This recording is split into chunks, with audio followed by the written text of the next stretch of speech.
But you know, for me, I have this tough mindset that Exactly. whoever steps on the court came to win. So if you don't play your cards, well, you lose.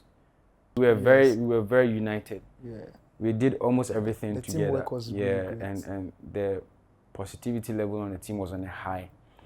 So most of the, especially Gabi didn't think we stood a chance against Braves. Gabi, Gabi. I don't recognize Gabi, my teammate. He never thought we had a chance, but I was like, yo, Braves, we go give them easy crowd.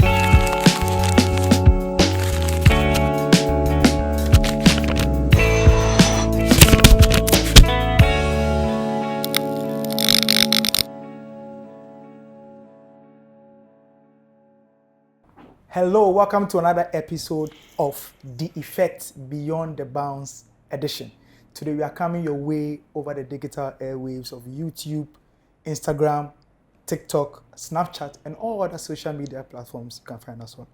All we want you to do for us is like, share, subscribe, and most importantly, comment. Charlie, send the show to a friend for make you watch. We get everything for you. Now today, I have one of the most famous, prolific point guards you will find in Africa. If you come to Dudia, don't go there. It's a common household name.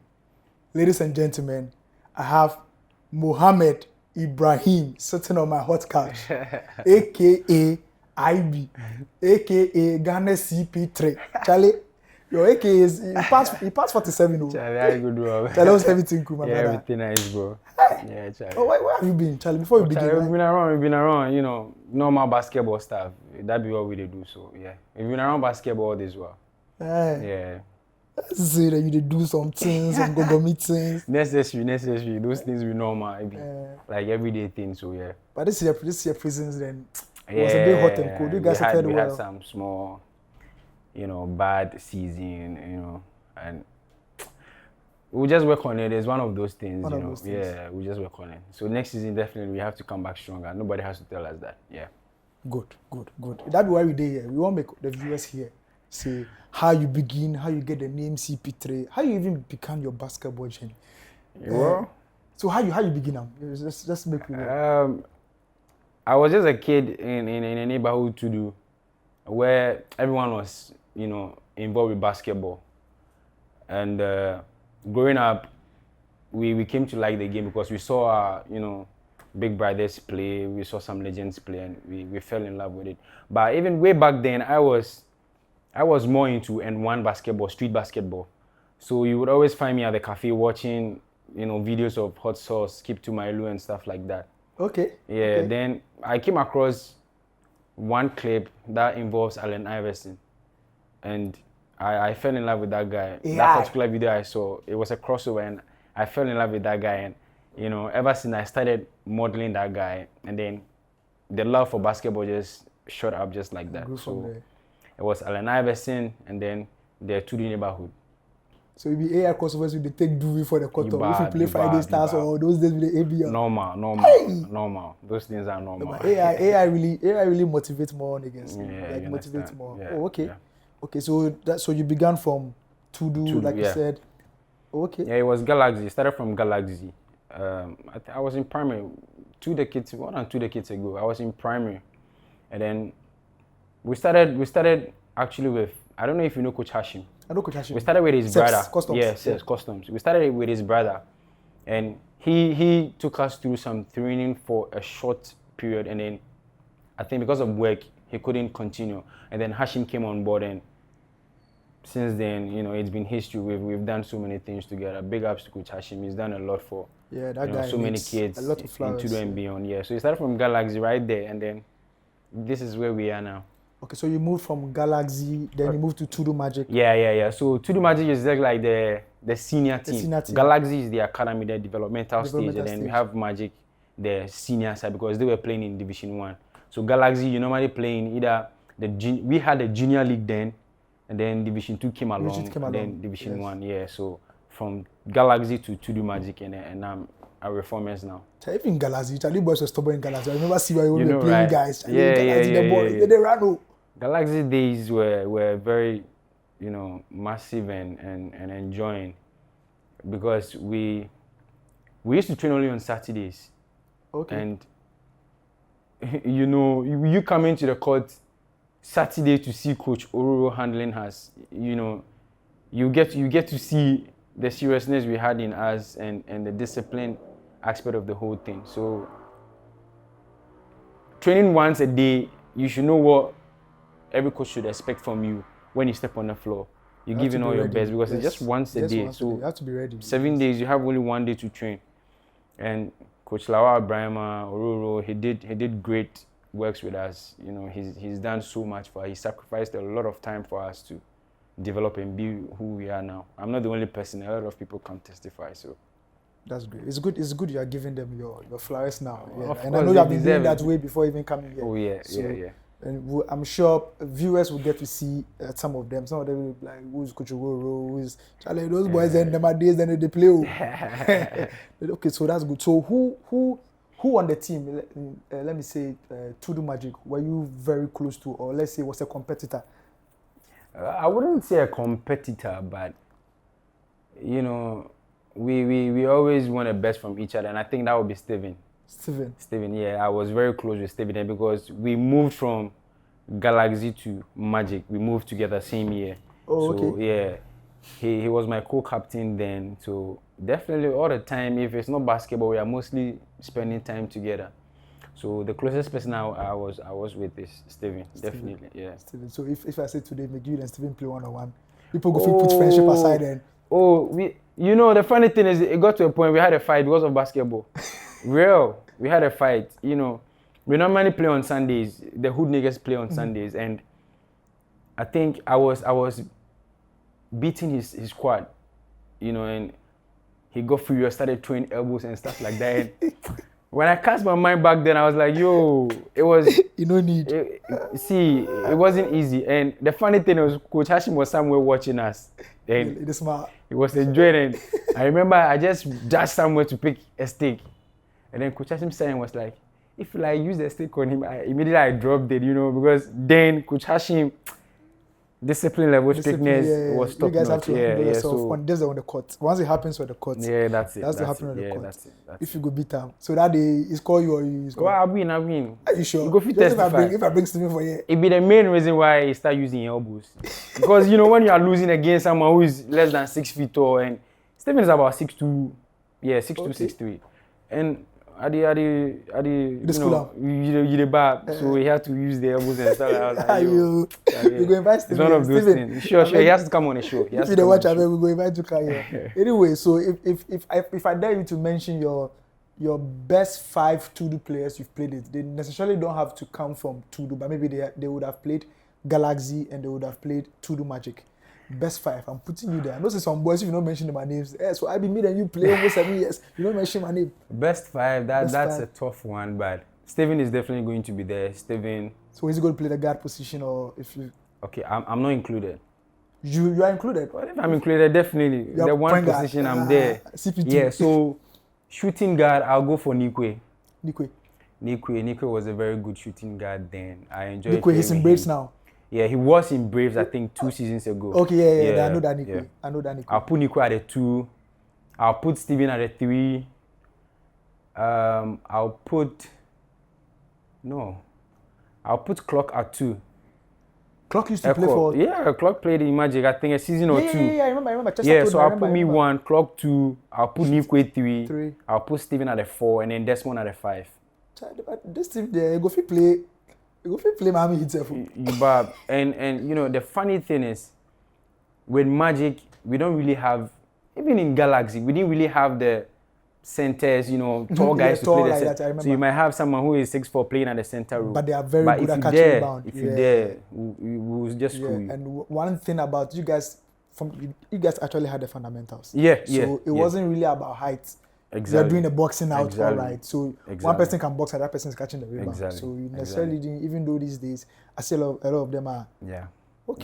Okay, I see. But this is a top squad. Oh yeah. So if you had to put them together now, would you be able to pick them together now? Oh, of course. Some of them are still playing. Definitely. Clock is still playing. Yeah. This one has injury issues. Nick, he's really concentrating more on coaching now, so he's not really into the playing aspect. And Steven is still playing, so definitely, why not? I see. Yeah. I see. That's good. That's great to hear. Yeah. Since they are all alive and kicking, we just Sure. thank God. So how you life and basketball? How they maneuver your way? Because right now we all with the grow small. Yeah, I did about. How you maneuver your way? With me, about 18 hours of my life is basketball. Okay. Because in the morning when I get up, I have to get to the court. So let me use this passage as an example. Reformers normally we train from 6 a.m. to probably 10 a.m. We have the female and male session. So right after that, I just take a breather, and then I get back to the court for some small, practice, work on my skills and myself. And then right after that, I have to go to Lebanon House, where we have Galaxy Girls and then Magic. So I assist Coach Hashim and then Coach Nick in training these guys. And shout outs to Magic, man. We are currently D2 champs. Yeah. I have to really big them up. Aye. So most of my life has been basketball, home for some few hours and then on the court. So it's basically basketball in my personal life. If not playing basketball, I might be home, maybe watching basketball clips, watching a movie. If not, maybe I'll be driving through town, that kind of thing. So that's basically my life, yeah. Okay. So what kind of music do you listen to before getting to the court? Rap music. If any day, everyone who knows me will testify to it. Any day, stepping on the court, I have to hear a sack rap. Sack for the strict. Sharp. Sack nation all day. So I see. Either if it's local, it's sack or there. Then foreign, I'll do J. Cole and probably Lil Wayne. I see. Yeah, so is a baller, so you understand. So it's basically rap for me. I don't do much hip life, a bit of hip life, but rap. When there's rap music, that's why. Everywhere the handles they come, they do some combo. Hey. It's rap music for me, yeah. So if you did a cut up with people, they mention your name like that, like what they go through your head, like the guy who's defending you knows, Charlie, I be the stubborn guy.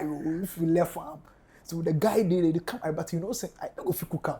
So what they go through your mind at that moment, like? Well, I have that mentality as a point guard that, as a point guard, you are the facilitator on the court and you don't have to lose the ball.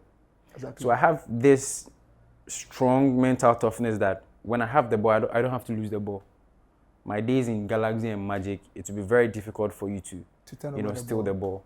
And I understood, growing up, I got to understand why I was put in the point guard position sometimes, because I was very good with the ball. I used to be a street baller and one. Mm-hmm. You understand? Mm-hmm. So I was very good on the ball.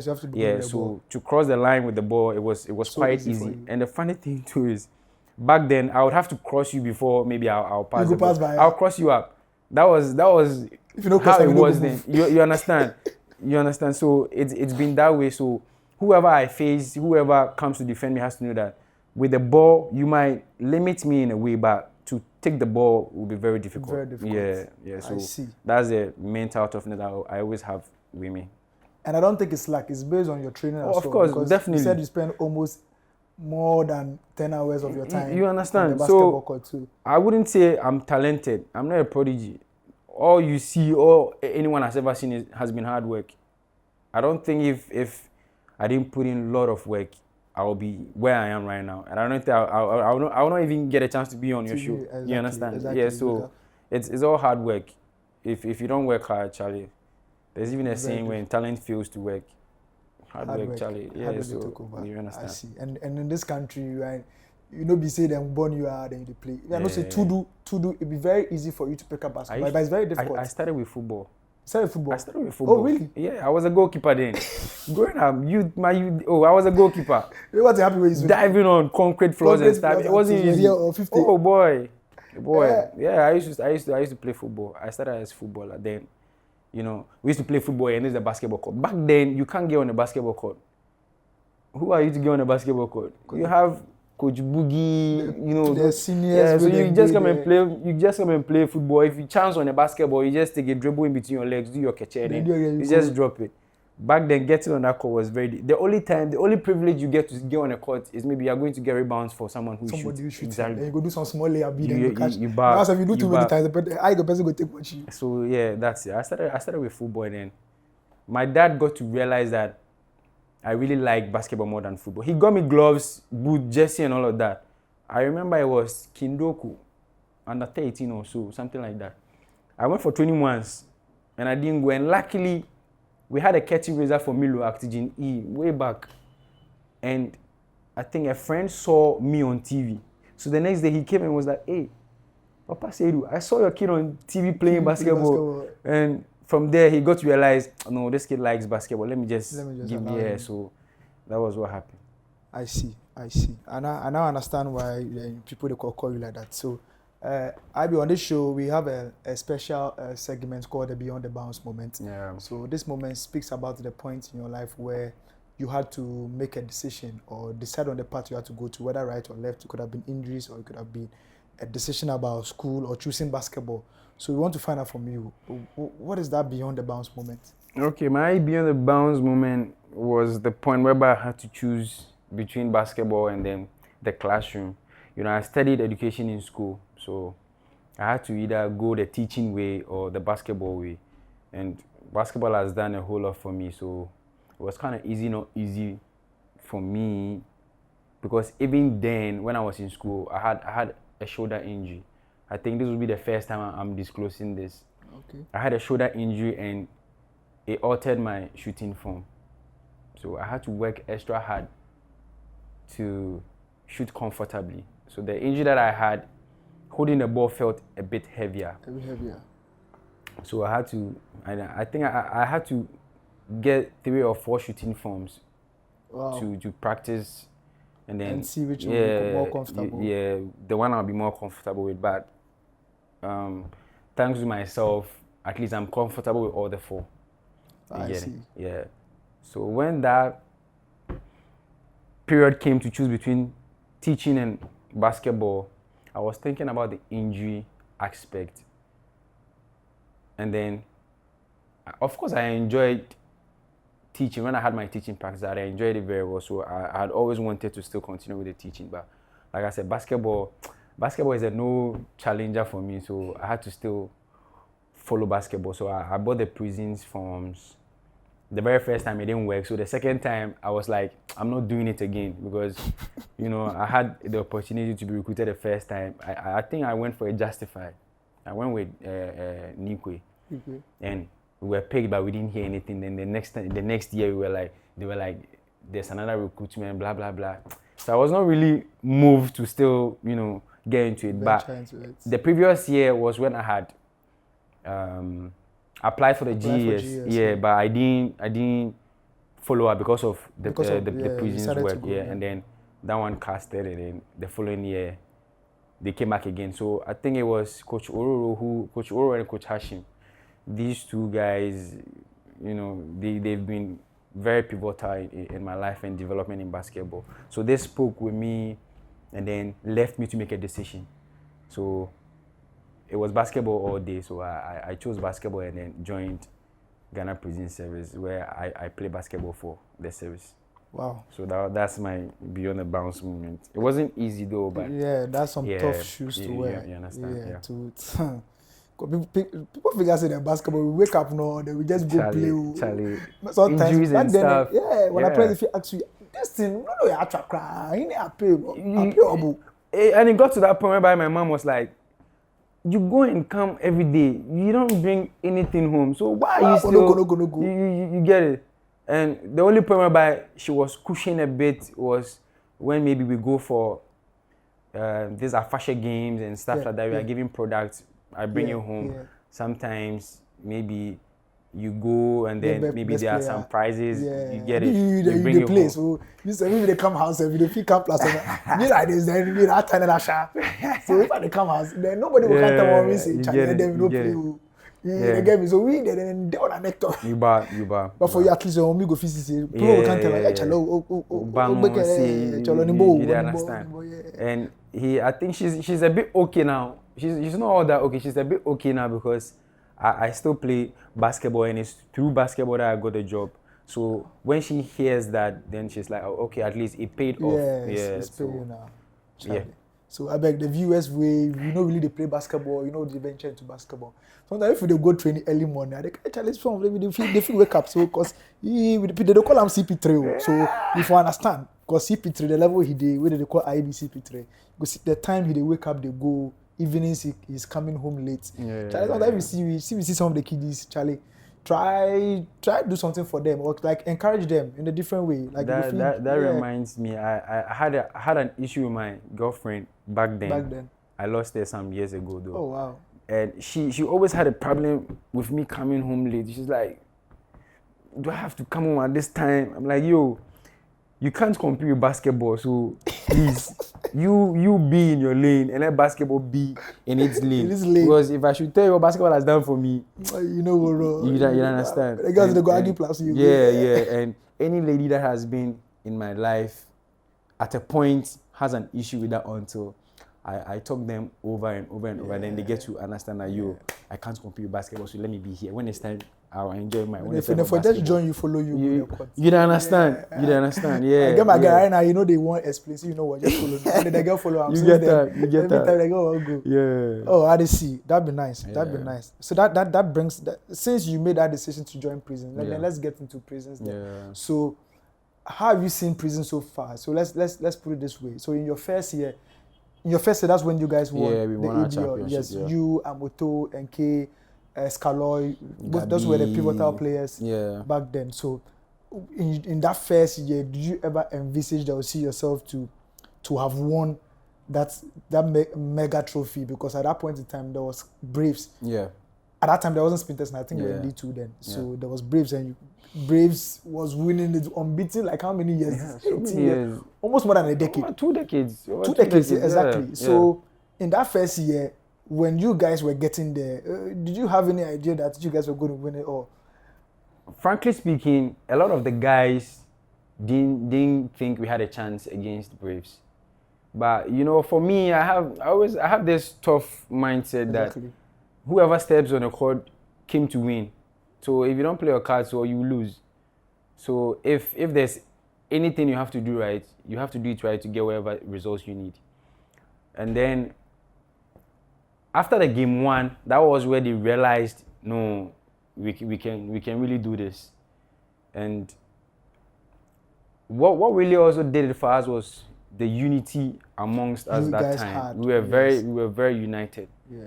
We did almost everything together. Teamwork was really great. And the positivity level on the team was on a high.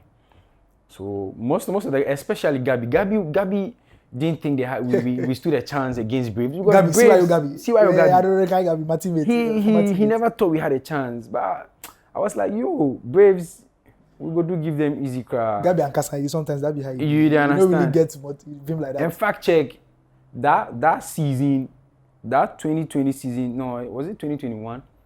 Yeah, I think it was 2020, 2021. Yeah, 2021. That season, no team could beat us in a series of 3-5-7 games. You were beating everybody. No team. We went the season unbeaten. Yeah, and then the playoffs, same thing. We got to the finals unbeaten. Eventually won the trophy without losing any game. And it is not something easy to do. Charlie. Imagine me being part of a group that actually halted that supremacy of Braves. Braves, yes. You get it. And we were the first team to get them, I think, under 30 points or so. Yeah, I remember that game, that last game, Charlie. It was way, they had to hold the game for a while. Because Charlie, then the Braves, the boys, we caught them off guard. Yes, yeah, exactly. Because they thought, oh, these are just some young guys wanting to prove something. And by the time they realized, we were far gone. I remember Scalo was shooting lights out. Amoto was doing his thing. I like the way you guys teamwork, but you still allowed Amoto to do his thing. You also do your thing. Exactly. You guys, did you guys pick roles? Of course.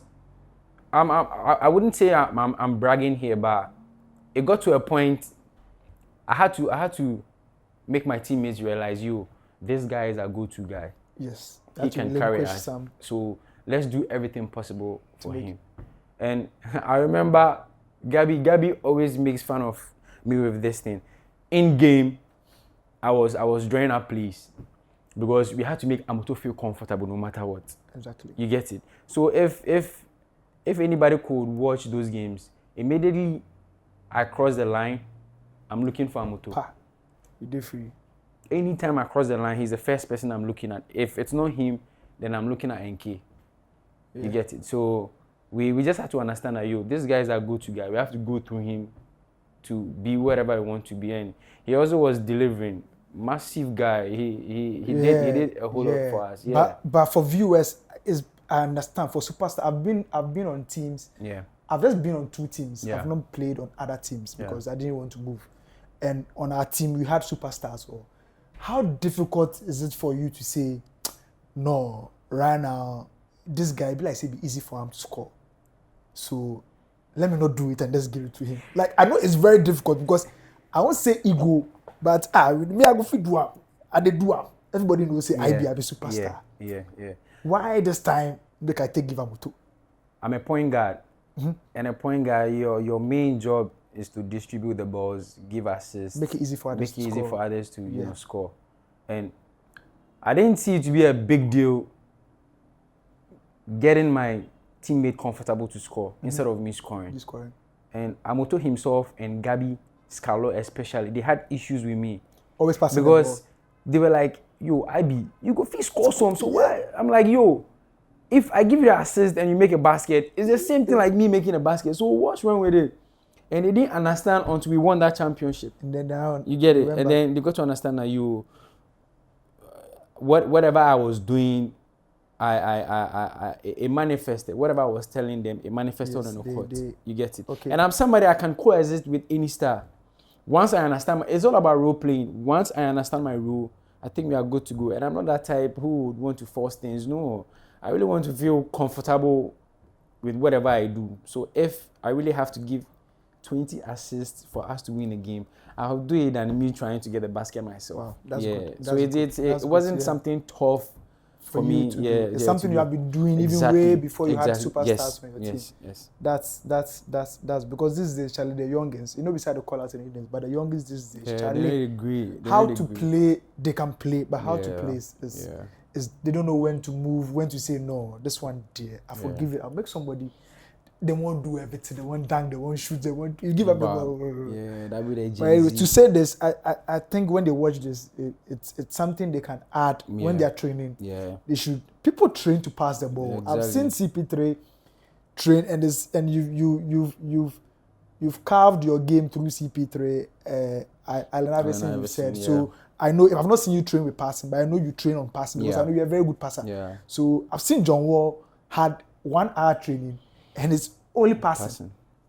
Rondo. Yeah, that's a point guard. That's your main responsibility on the floor. So. Even though you can score. Yeah, exactly. Yeah. Okay, I get it. But that's good. That's good to hear. That's good to hear. So Amoto left.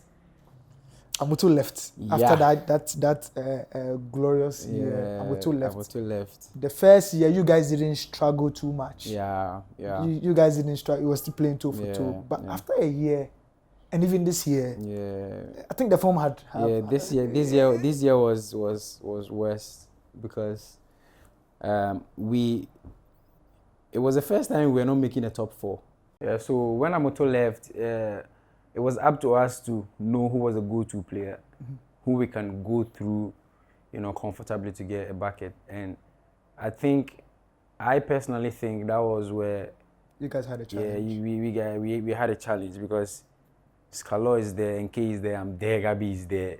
Everyone in his abilities, but we didn't come to a conclusion when we are supposed to give the ball to this, when we are supposed to give the ball to the next person. And I think that was really what gave us lots of challenges this season. Okay. But was it because the departure of Amoto was a shock to you guys, or you guys knew he was going to leave? Yeah, it wasn't really a shock. We expected it. It wasn't really a shock. A couple of us expected it. But did you plan? We didn't really plan. You didn't plan for it? We didn't really plan for it. So let's say after him, what you guys were going to do? We didn't plan for it. I'm sure. Because after Amoto, there will be Ghana Prison Service basketball. Exactly. You understand? Yes, I understand. Whether he goes or not, basketball still has to go on. You understand? Yeah. But it was left with us to have just decided, find that, you know, unfortunately we didn't get it, and it affected us in a way. And this particular season, you can tell it affected us the most. But we are working on it. We find it. Definitely, you lose players and get players. You get new players. Yeah, you guys have to find your own. Yeah, we just have to find that groove amongst ourselves and then see how best we can, you know, progress in the coming season. And I know you find it for you there. You find it. Oh yeah, definitely. These days you are also on the sideline for to do magic. Yeah. So you find it. You want you guys to come back. Like the ABL still be competitive, like it used to be. It's still next season is going to be massive. Yes, very massive. Right now they're lashing, they retire, they're lashing. The 30 points and the 20 points, people they give some people challenge. let's even though it's still competitive. These days I'm seeing some new dance, some new things, but we want it to be very edgy. It will be this 2 points, 5 points. The coming season will definitely give you that. It has to be. Okay. Yeah. That's good. So if I'm putting you on this thin fence, if you have to mention your all-time or best Ghanaian basketball players, top 5. Okay, this is in two folds. If I have to do those I've played against, I'll go point guard Kunto. I'll go shooting guard. Okay, let me not put him here. I'll go shooting guard Clock. Small forward. I'll go Cyril. Back in the days, Tema Youth Cyril. I've seen that guy. I'll go Cyril. At the 4, I played against NK, so I'll put NK there. Yeah. Hey, and then at the 5, James. at the 5 position, I'll pick Big Time. Big Time. Yeah, I'll pick Big Time. Yeah. That guy comes big. Yeah. Crunch moment. Yeah. Big rim protector. If I have to do all time, let me start with a 2. I'll go Doji. I'll go Doji all Braves. day. I'll go Doji all day. If I have to go with 1, there was this guy, Valence. He used to play for UT back in the days. Valence. I don't think a lot of people will know him. He used to play for UT Valence. That guy was tough. His point guarding was he came with a different point guard role altogether in the league then. So I'll go for Valence 1, Doji 2, all time 3. Wow, this will be tough. Small forward, I'll put Doggy there. Doggy. I'll put Say Doggy there. Climb for one at top like that. I'll put Say Doggy there. At the 4, I'll put. I don't know if I have to put. Okay, 4. I'll put Mimi. Hey, that guy too can shoot. I'll put Mimi. I understand. I'll put Mimi there at the 4, and then 5. I'll go for Osho. Osho. I remember Chester Access. I'll go for Osho because I'm picking these all time because these are the guys I watched play. You watched play. I didn't really watch Coach Boogie, Rubberman. Rubberman a little bit. Yeah. So with those that I watched play, I think I'll go with these 5. Wow. Mimi, I've seen Mimi play. Yeah. He's a good shooter. I even played against him when we were playing the 2 Panthers. Okay. Now these days he grows, so but he still can shoot. Yeah. Doji be some bad guy. Lethal. I still haven't seen any shooter that I can compare them small, but they still haven't gotten to Doji's level. Doji is uncomparable. To me, Doji is uncomparable because with what I've seen him do, and even in these latter days, he's even doing. Actually, Doji in his prime. A lot of people say in their prime, you go watch their prime. Sharp out, but Doji's prime. Doji's prime now said somebody more than somebody prime. Yeah, Doji's prime was crazy. This guy came close a bit. This Legon guard, what's his name? He used to also play for Adenta Leopard. Okay, you're talking about Wolf. Yeah, he comes a bit close, but himself sometimes. But Doji you give him is uncomparable. Yeah. When we have to rate shooter, I think we have to put him aside and then like the way we do Cristiano Ronaldo and Messi. Doji or Jordan and this one. Yeah. Okay, I see. So we have to bring this show to an end. It's great you pass by. You know your history now. a lot of viewers can now say, Charlie, I Yeah. understand. They even see your videos. They be like, no, IB, never go look up ID on the You internet. back, Let's you see. back. Charlie's great. But if before you leave, if you have something to say to our young basketball players, maybe a motivation note, or Yeah. something you have to give to them to when they go back and be like, nah, this is something I can use Yeah. in my life. Anything to say to them? Well, most definitely what I tell my Magic boys, you have to take whatever you do serious, all right?